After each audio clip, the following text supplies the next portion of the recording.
Welcome to Original Strange Fairy Tales and Other Stories.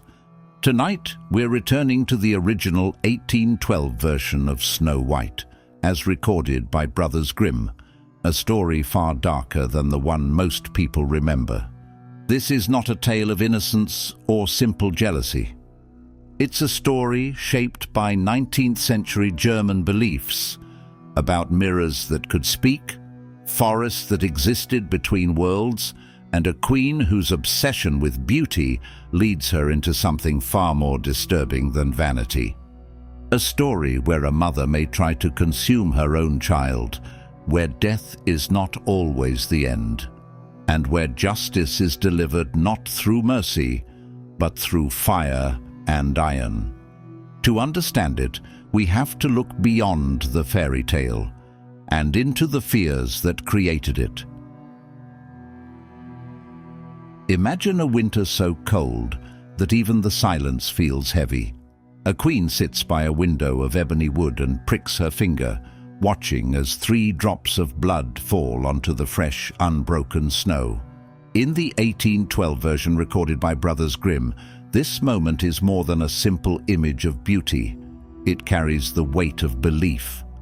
At the time, there existed a widespread idea known as maternal impression, the notion that a mother's thoughts and visions could shape the child within her.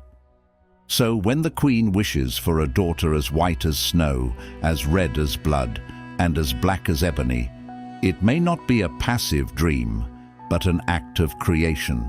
Some interpretations have even linked these colors to the alchemical magnum opus, the symbolic process of transformation and perfection.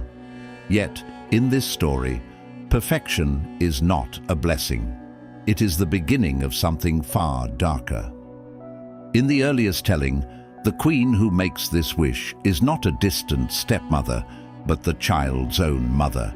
This detail creates a quiet but unsettling tension, one where the sacred bond of family begins to fracture under the weight of vanity and obsession. As Snow White grows, her beauty becomes undeniable, and with it, the queen's pride turns inward, twisting into something more dangerous. At the center of this transformation stands the mirror. To a modern audience, a mirror may seem harmless, even decorative, but in 19th century Germany, mirrors were objects of unease. They were believed to hold power, the ability to trap the soul, or to reveal truths that should remain hidden. To speak to one was not idle curiosity, but a form of divination known as ketoptromancy, a practice both feared and forbidden. In this light, the queen's mirror is no simple object, but something closer to a bound presence, a voice that cannot lie. When it tells her that Snow White has surpassed her in beauty, it does more than wound her pride. It shatters her sense of control. What follows is not merely jealousy, but something more immediate, more physical. The queen summons the huntsman and gives a command that is often softened or erased in later retellings. Snow White is to be taken deep into the forest and killed. But death alone is not enough. The queen demands proof. She wants the girl's lungs and liver brought back to her. In some versions, it is the heart, and in others, what she truly desires is to consume it. To modern ears, this sounds like cruelty taken to an extreme. Yet within the framework of European folklore, it reflects a much older belief. To consume another's flesh, especially the heart or vital organs, was thought to transfer their essence, their strength, their vitality, even their beauty. It was not simply destruction, but absorption. Seen this way, the queen's command becomes something more than an act of rage. It is an attempt to reclaim what she believes has been taken from her, to undo the very creation she once willed into existence, to take back the perfection she can no longer possess. The huntsman, however, cannot bring himself to carry out the act. Instead, he kills a wild animal, and brings its organs to the queen as proof. She accepts them without question and consumes them, believing she has reclaimed what was lost. Yet in doing so, she participates in a grim irony, devouring an illusion while the true object of her obsession continues to live.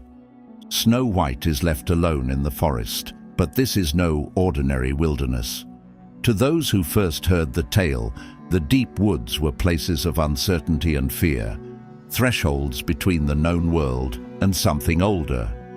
Regions like the Spessart forest were seen as liminal spaces, where the boundaries between the living and the unseen began to blur. Within such places one could encounter not only wild animals, but wandering spirits, restless forces, and echoes of the dead. To step into the forest was to leave the safety of the human world behind. It is here, in this space between worlds, that Snow White finds the dwelling of the 7 dwarfs. In later retellings, they appear as cheerful figures, softened into harmless companions. Yet their origins may lie in something far more grounded. Mining communities in regions such as the Harz Mountains were shaped by harsh and dangerous labor, where workers often emerged physically diminished, shortened by malnutrition and bent by the narrow tunnels they inhabited. Over time, these real figures blurred into folklore, merging with stories of kobolds, spirits of the earth believed to guard underground treasures. In this context, the dwarfs are not merely helpers, but beings tied to the underworld itself. By living among them, Snow White is hidden within a space that exists somewhere between life and death, protected, yet never entirely beyond danger. The queen, however, does not abandon her pursuit. Instead, she adapts. Disguising herself as an old woman, she enters the forest and approaches Snow White not once, but 3 times. Each visit brings an object, laces, a comb, and finally, an apple. These are not random tools, but symbols tied to vanity and control, the shaping of the body, the ordering of appearance, the manipulation of beauty itself. Yet the apple is something more deliberate. Carefully crafted, it bears 2 faces, one white, one red, echoing the very colors that defined Snow White's creation. In German folklore, the apple is a symbol of life, of harvest, of renewal. But in the hands of a witch, it becomes something else entirely, a vessel for transformation, or for death. When Snow White takes a bite, she does not simply fall asleep. She enters a state that feels closer to suspension, as though caught between life and death. The dwarfs, unable to revive her, place her within a glass coffin and carry her into the mountains.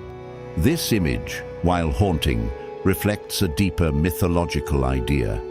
In Germanic tradition, the notion of the glass mountain appears as a place where souls linger, suspended between worlds, neither fully alive nor entirely gone. In this sense, Snow White is not resting. She is waiting. Her return does not come through magic, but through chance. As the coffin is carried across uneven ground, it is jarred by a sudden movement. The piece of poisoned apple dislodges from her throat, and with it, her breath returns. There is no kiss, no spell broken by love, only the fragile interruption of death by accident. Yet even this is not the end. The queen is still alive, and her presence demands resolution. She's invited to Snow White's wedding, unaware of what awaits her. There, as punishment for her actions, she's forced to wear iron shoes, heated until they glow red, and made to dance before the gathered court until she collapses. To modern sensibilities, the punishment appears brutal, even excessive, but within the beliefs of the time, it carries a deeper purpose. Iron was thought to possess protective qualities, capable of repelling and binding supernatural forces. In forcing the queen into these burning shoes, the act becomes something more than execution. It becomes ritual, a final attempt to contain and eradicate the darkness that had taken hold. Seen in its original form, Snow White, or Schneewittchen, reveals itself as something far removed from the softened tale it would later become. It is a story shaped by the fears and beliefs of its time, a world in which mirrors speak with unsettling honesty, forests conceal more than shadows, and even the bond between mother and child can fracture into something unrecognizable. Beneath its surface lies a reflection of human anxiety, where beauty invites danger, where life and death blur together, and where the deepest truths are often found not in light, but in darkness. And perhaps that is why these stories endured. Not because they comforted us, but because they reminded us of what waits just beyond the edge of the firelight. If you found yourself drawn into this darker telling, then you are already part of what this channel explores. Here, we return to the original forms of these tales, uncovering the meanings, symbols, and fears that time has tried to soften. There are many more stories like this, each one stranger and often darker than the last, so stay a while. And the next time you hear a fairy tale, listen carefully, because the version you know may not be the one that was first told.